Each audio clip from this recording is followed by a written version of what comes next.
Welcome to Titans for Life. Today we're going to be talking about where the Titans are going into training camp, what we expect out of them coming out of training camp, and why the national media is so down on the Titans.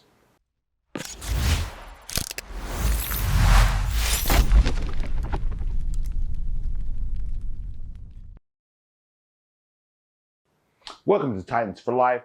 This is James, aka Titans for Life, aka Big Sportsman if you see me out there. And I just want to say I'm back, I'm happy, I'm great. I've been working on my video quality, as you can tell. We've been working on lighting and vocals and all that kind of stuff, trying to get things right for you guys, trying to get things a much better quality than I've had before.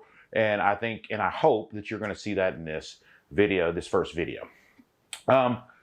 There are a lot of things that have been going on. Of course, the network is slowly but surely trying to get things in a better position so that we all can have our put out our content and you guys can see it in a timely fashion. And we're collaboratively working on that kind of stuff. So and I want to give a shout out to Titan Upload. Titan Upload's doing a series on YouTube creators that are smaller, and it'd be really appreciated if you go out, watch some of those YouTube creators and watch his series on that. He's doing a lot of work to try to help some of the smaller YouTube creators like myself and Rossi. We're smaller than he is. He's by far the largest creator on the network. But go out there, give some help to him, give some help to them, and make our community a much better and larger community. With that, I also want to thank the Kinsey family. The Kinsey family has been really great to me. They've been doing a lot of things and helping me out through all the things that have happened over the last few months with me. The house, the getting resituated, helping me out with clothes and things like that. Upload's been really supportive, and Rossi, thank you, man. You've been there. Really helping me out when I was really down and out. He was there encouraging me, and and an anonymous donor. I want to thank you. You sent me the laptop. I want to thank you for sending me that laptop. I really needed it at the time. I was able to put out some content, so thank you. But when it comes down to this channel, remember I ask one thing and one thing only: be nice to one another. If someone doesn't understand something, don't berate them. Don't talk down to them. We all need help from time to time to try to figure out this game of football. I don't know everything. I don't know anyone in the NFL or anyone in football at all that will say and with a straight face and be honest about, oh, I know everything there is to know about football. No one knows everything there is to know about football. So I just want to, so go out there, help people out. If they don't understand some terminology or something like that, help them out, talk to them, tell them, be nice to them. So all I ask, like I said, is to be nice on this channel. And now it's time to keep it real. There's been a lot of things going on with the Titans this year. The Titans went out and they traded, Brown, and they traded with Philadelphia Eagles. Apparently, the contract negotiations, from my understanding, were going on right up until the trade happened. Like literally right up until just minutes or hours before the trade happened. They just couldn't come up with a number that they both liked, that they both could live with, especially in the constricted contract salary cap that we have right now. So it's really difficult for some teams. And, to be quite honest with you, Brown was injured so much that, his impact when he was there was outstanding, but his impact was often muted because he just wasn't available. He was injured a lot. Now, that's not to say that the guy wasn't giving it his all, trying to come back. I think he came back too early from some injuries, and he ended up getting injured again. So to be quite honest with you, it was just a situation that was untenable for both sides. So they parted ways. The Titans traded him to a place apparently he wanted to go. So Brown's all this talk from Brown about Tennessee and is really uncalled for. When you're a professional, just try not to burn bridges, because you never know when you might need that bridge. So anyway, when it comes down to other things, the Titans did go out and draft Treylon Burks, and Treylon Burks appears to be the guy who they think should be able to step in and take some of the load off from losing Brown. But I'm just not really sure about his health. Over the time that he's been in camp and mini camp and rookie camp and all of those things, he hasn't been healthy enough to get on the field. Now I'm not saying that it's his fault or anyone's fault. What I am saying is that health and the ability to get on the field is a major concern for the Titans. Especially over the last few years, some of their draft picks haven't been able to get on the field because they've been injured all the time. So the Titans, and I get they're taking a bit of a chance on some of these guys, hoping that they're going to be able to get there and get all the things they need to get done on offense and defense. But my concerns with Burks is that he's not going to be able to get on the field long enough and play enough that the Titans are going to be able to use him to be that stretch the field type of receiver. So that's where I am with Burks. But when I hear talk about the wide receiving core, I tell you what, the one person who I continually hear is impressing a lot is Mason Kinsey. I've been hearing a lot of things about, look, Mason is ready. He's ready to get out there. We're ready to put him out there.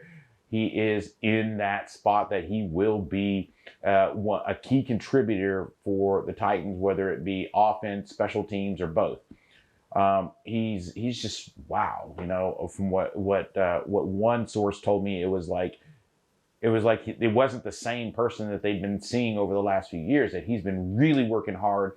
He didn't take any breaks. He really worked hard on his craft, and he has come in and is really put some pressure on who they thought was going to come in and be that slot receiver type of guy, Kyle Phillips. That he's put so much pressure on Kyle Phillips that they're looking at him going, well, maybe we can do something with something else with Kyle Phillips. Another guy who the Titans are really beginning to come around to is Okonkwo. It's really hard for me to say his name. So Okonkwo is a guy who they really kind of been turning heads that he really is a true receiving type tight end, and that he's really coming along very well in the workouts that they've had.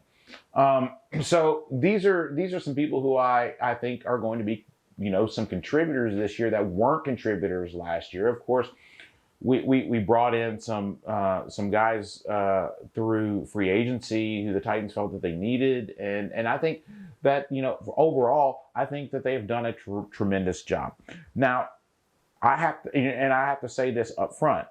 I trust the Titans front office more now than I did last year, because last year, when we had all those injuries, they brought in guys who were immediate contributors, who were immediately splash players, guys who could do things and things like that. So it gave me the confidence to say, hey, look, that you got to trust them.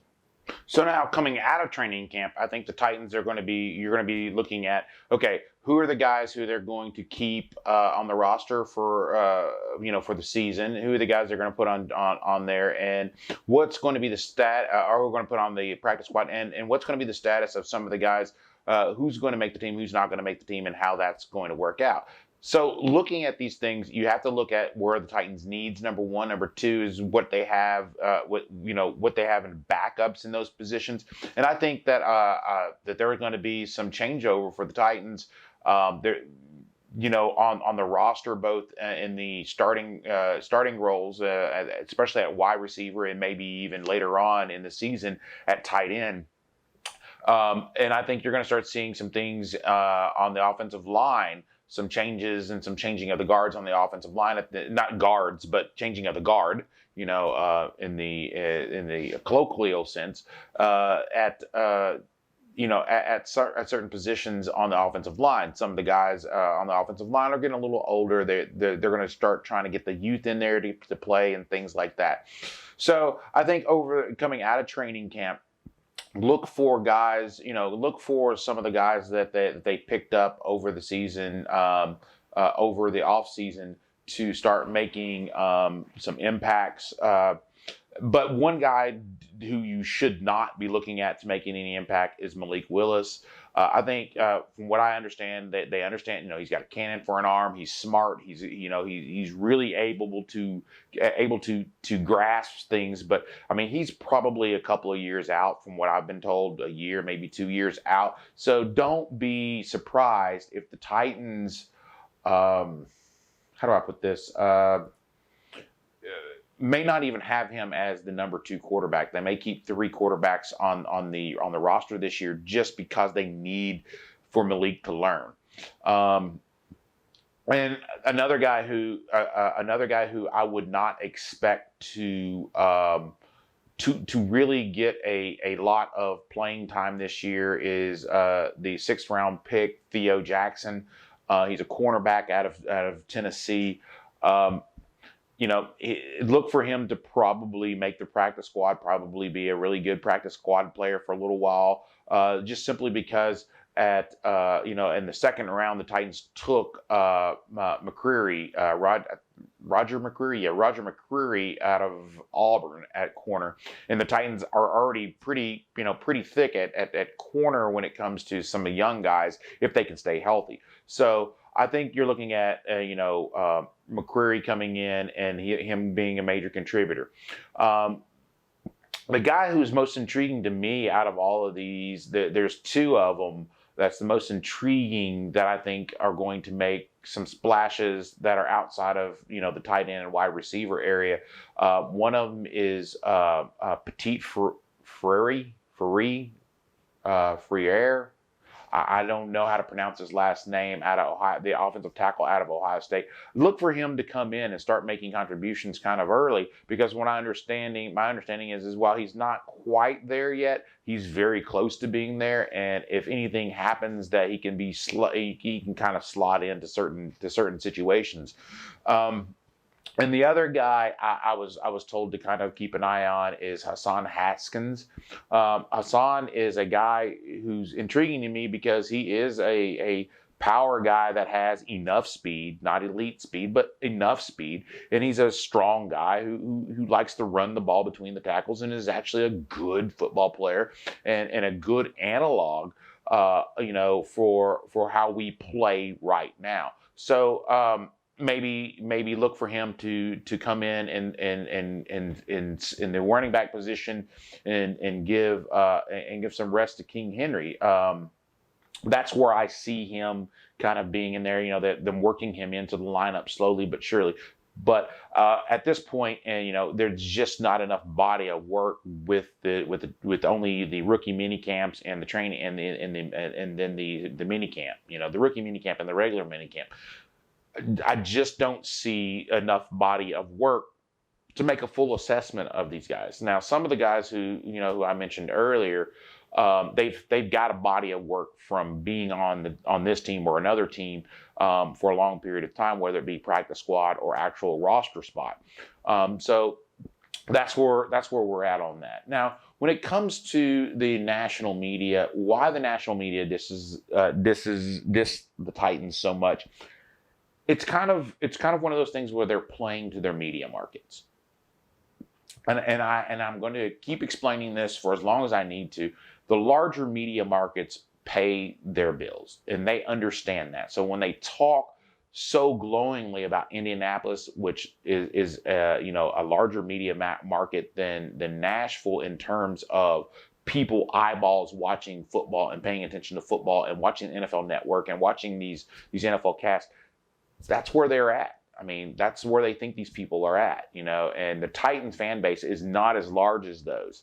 So they're trying to play to those media markets saying, Indianapolis is going to win the AFC South, even though they haven't done it in a few years, and they're going to overtake the Titans. The Titans aren't that great. They lost, one of their best players, and he's irreplaceable. Well, everybody's replaceable in this world. Everyone. No matter what job you do, no matter how well you do that job, you are replaceable. Now, are they going to be as good as you? No, maybe not, but everyone's replaceable. And sometimes replacing is more of a sum of its parts. There's been guys on a team that, who just wasn't available enough because of injuries or whatever, who, when they were on the team, AJ Brown, when they were on when they were on a team or whatever, they created great opportunities for the team, but they have to be there. So by maybe by getting rid of AJ Brown, trading him off and bringing in some guys who are maybe not as talented as AJ Brown, but are available more and can get into a groove more and can get into a rhythm with the quarterback and be available every game or almost every game.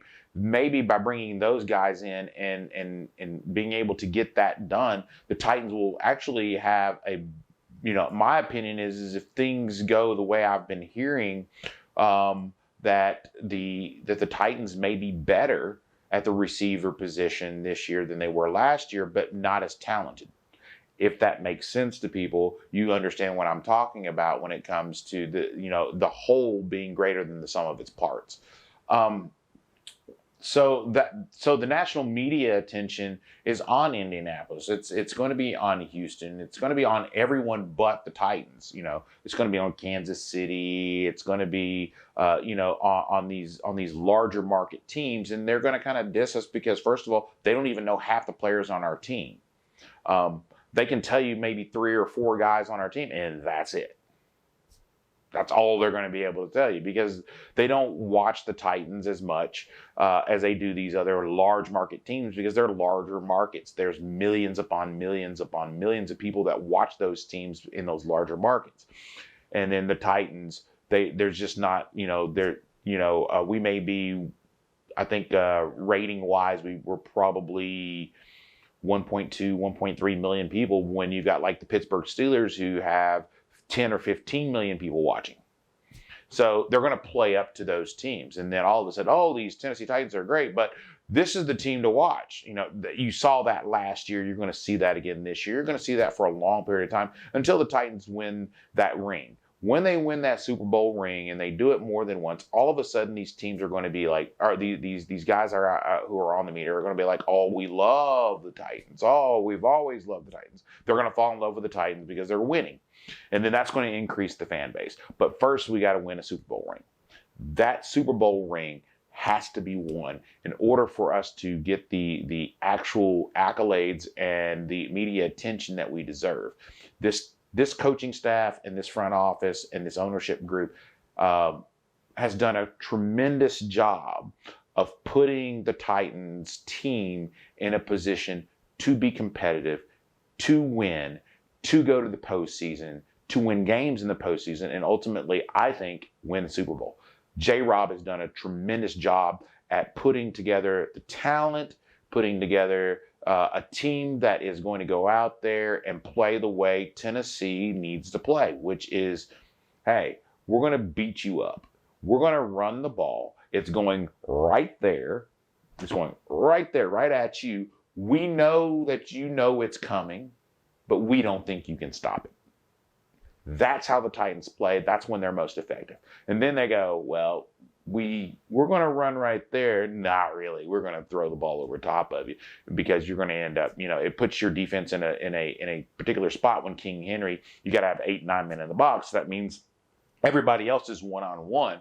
That creates mismatches. So that's how the Titans play. That's how the Titans want to play. That's how they're going to continue to play. So, and it's not sexy. They're not throwing the ball for 500 yards a game and 6 touchdowns. They're just not doing that. And it's because that's not the style of play they have. They'll beat you up on defense. Then after they beat you up in the first half, they're going to beat you down in the second half. They're going to wish that you hadn't played them. They're going to, in the morning, on Monday morning when you wake up, you're going to be like, geez, we just played those Titans. I hate that. That's how the Titans are going to be successful, and that's why the Titans are going to be successful this year. So coming out, so what I think is going to happen this year is I have the Titans winning 12 to 14 games. And I think there's going to be some upsets there. If you watch Titans Rossi's video We did, I believe it was Rossi. We did a video on our picks, and we went through our picks. Yeah, it was Rossi. We went through our picks, and if you watch that video, you'll see where my mindset is on where the Titans are and how the Titans are going to play. And I've got that range, and I think that we win the AFC South, and I think that we are in the, we're a seed. We're a 1, 2, 3 seed in the NFL playoffs at the end of the season. So I just really think that the Titans are better than what everybody's getting credit for. I have tremendous confidence in J-Rob and getting the players that we needed, and I have tremendous confidence in the coaching staff to get them prepared and get them ready to play. The only one that I personally don't have a lot of faith in, and it's just time and time again, I've seen him make too many mistakes and errors. It's not Ryan Tannehill. It's Todd Downing. I really think Todd Downing was not prepared for the job of offensive coordinator when he got the job of offensive coordinator, and he's been making some pretty interesting mistakes, some mistakes that you just look at and go, that's a bonehead play call. That's a bonehead offensive set. But, once again, I think, everybody can learn. So hopefully he's learned and he's able to get in there and he's not hard-headed and they end up doing something in the middle of the season. But I think Todd Downing has made some pretty bad mistakes. Now, don't get me wrong. I do think that Ryan Tannehill has made some bonehead plays from time to time, but every quarterback has done that.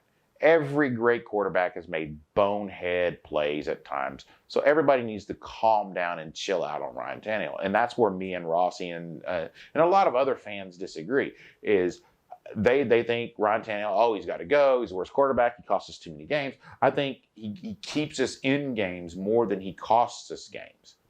So on balance, he's better than the average. So if he's better than the average, unless you're going to be able to bring in an elite quarterback like Tom Brady or somebody like that, this is the point is mute. Who is out there that the Titans can afford that's going to be better than Ryan Tannehill and that the Titans can get?